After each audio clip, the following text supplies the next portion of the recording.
preço da informação no imaginário, a construção e estruturação do imaginário. Informação, informação, informação. Ouvimos essa palavra cada vez mais. Mas honestamente, você sabe me dizer o que isso significa? Você sabe me dizer o que realmente acrescenta algo na sua vida? O que promove melhores momentos, o que lhe traz mais tranquilidade, paz de espírito, sossego, fartura e etc. Apesar de ser difícil responder, é muito provável que você organize muito de sua vida em função das chamadas informações. Por exemplo, vamos às triviais. Produtos com lactose podem causar mal-estar se ingeridos, blá blá blá blá blá. Aí você procura verificar se já não é vítima de tais produtos e, se achar que sim, procure eliminá-los de suas refeições. Caminhar de manhã em tal ritmo, em tal velocidade, faz bem à saúde. Já dizia Dr. Cooper, uns 200 anos atrás, e depois mudou sua colocação, independente de quaisquer danos ocorridos aos seus seguidores pela sua primeira indicação. Agora as mais antigas, a famosa manga com leite da congestão, olhar na direção do sol deixa você vesgo, dar 3 batidinhas na madeira traz sorte. Enfim, gente, milhares e milhares de informações que carregamos pela nossa vida fora e que nos põem em movimento em função delas, ao invés de questionarmos a validade das mesmas. Cada vez mais entramos em um frenesi para obter informações. Afinal, paramos para pensar de que nos serve isso que se chama informação? Coisas que chamamos de informação. Sem dizer que, além do que já foi falado, ainda temos a observar a procedência da dita. E depois decidirmos se realmente o que nos chegou é de fato a tão decantada informação. Até mesmo tal conceito, informação, está carecendo hoje em dia de revisão. Pode ser até que precisemos jogar fora de tão contaminado que está. Nem mais checamos a fonte e repassamos sem crítica. Não sou religiosa, roxa. Acho que nem cor-de-rosa hoje em dia. Mas mantenho uma Bíblia em cima do gabinete do computador e o que despertou minha curiosidade na releitura de algumas passagens foi a enxurrada de correspondência que tenho recebido com teor religioso. Para endossar, pessoas citam inclusive capítulos e versículos do bendito livro. Antes estranhava tais correspondências e até cheguei a pensar que muito do que eu já tinha lido havia esquecido. Tão diversas eram as citações das que eu me lembrava. Já havia lido a Bíblia quando menina e, devido a isso, nessa altura da minha vida, achava que minha memória já tinha ido pro saco. Mas eu estranhava, pois na profissão mantenho a memória fresca e chego a arrancar algumas exclamações dos clientes do tipo: "Nossa, como é que você ainda se lembra disso?" Resultado: quando tenho tempo, procuro saber de onde foi tirada tal citação e se ela corresponde ao que está escrito. Descobertas: minha memória ainda está boa, apesar da idade, ela ainda funciona bem. As pessoas adulteram os textos ao seu bel prazer. Parece que a coisa funciona assim. Se levanto frustrado porque senti que perdi minha autoridade, vou dar uma dura em quem receber meus e-mails.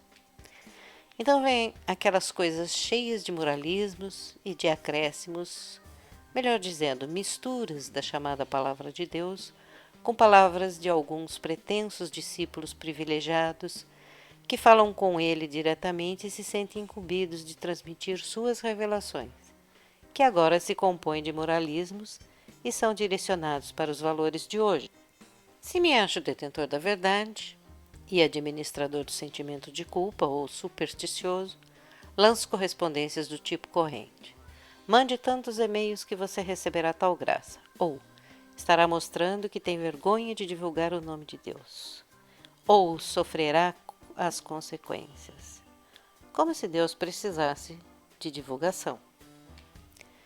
Eu não sei o que é pior. Apavora-me o fato de isso ser tipicamente parte do imaginário infantil. Não a crença, mas as fantasias que floreiam as crenças e as tinge de um negro pavor e uma ideia de um Deus sentado nas nuvens, com sua cara amarrada, vigiando a humanidade, apontando seu dedo acusador e procurando todos os erros dos humanos para não perder a oportunidade de mandá-los para o inferno. E chamam a Idade Média de Idade das Trevas. E isso não se restringe somente a escritos de caráter religioso. Vários autores que supostamente escrevem determinados textos e que até já morreram nem podem se defender. Os vivos nem sempre ficam a par do que roda pela internet, e quando ficam, não tem muito o que fazer. Me peguei esses dias lendo algumas correspondências e me assustando sobre como as pessoas não têm mais critérios para enviar 1, 2 ou 10 ou 20 e-mails, por exemplo, sem nem ao menos saberem o que é contido neles e se o contido corresponde pelo menos à fonte citada no e-mail. Veja bem, não estou nem propondo uma discussão sobre qualidade de conteúdo, mas simplesmente uma verificação da procedência. Parece que o que atribui atualmente status para as pessoas é o número de e-mails que elas conseguem receber e o número de e-mails que elas conseguem repassar. Lógico que eu estou maldosamente generalizando, pois nem todo mundo age dessa forma. Usei o título pomposo para esse artigo, pois acredito que, como seres dinâmicos, estamos o tempo todo fazendo mudanças em nós mesmos. Ainda acho que há a possibilidade de fazermos com que nosso raciocínio seja mais crítico, exigente, mais bem informado. Nossas ações e pensamentos são definidos a partir do nosso modo de pensar. Portanto, estamos em pleno controle do que nos acontecerá, ou não.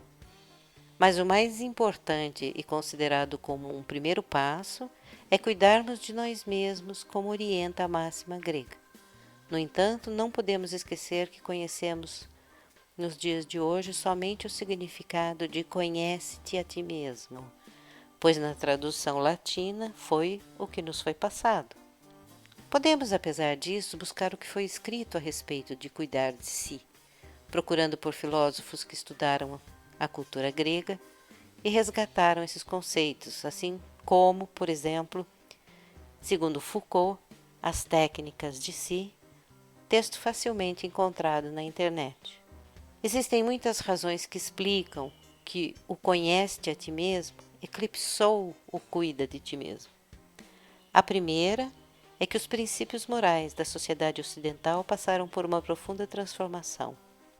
Experimentamos a dificuldade de fundamentar uma moral rigorosa e princípios austeros sobre um preceito que mostra que devemos nos preocupar conosco mesmos mais do que qualquer outra coisa. Inclinamo-nos, em princípio, a considerar o cuidado de si como qualquer coisa de imoral, como um meio de escapar a todas as regras possíveis. Herdamos isso da moral cristã, que faz da renúncia de si a condição da salvação. Paradoxalmente, conhecer-se a si mesmo constitui um meio de renunciar a si mesmo. Somos também herdeiros de uma tradição secular que vê na lei externa o fundamento da moral. Assim como o respeito que se tem por si mesmo pode constituir-se na base da moral. Somos os herdeiros de uma moral social que fundamenta as regras de um comportamento aceitável sobre as relações com os outros. Se a moral estabeleceu-se depois do século XVI como objeto de uma crítica, o fez em nome da importância do reconhecimento e do conhecimento de si. É ainda difícil imaginar que o cuidado de si pudesse ser compatível com a moral. Conhece-te a ti mesmo, eclipsou, cuida de ti mesmo, porque nossa moral, uma moral do ascetismo, não parou de dizer que o si é a instância que se pode rejeitar. A segunda razão é que na filosofia teórica que vai de Descartes a Husserl, O conhecimento de si, o sujeito pensante, ganhou uma importância tanto maior enquanto ponto de referência da teoria do conhecimento. Para resumir, tem ocorrido uma inversão na hierarquia dos dois princípios da antiguidade: cuida de ti mesmo e conhece-te a ti mesmo. Na cultura greco-romana, o conhecimento de si aparece como consequência do cuidado de si. No mundo moderno, o conhecimento de si constitui o princípio fundamental. Sublinhado meu.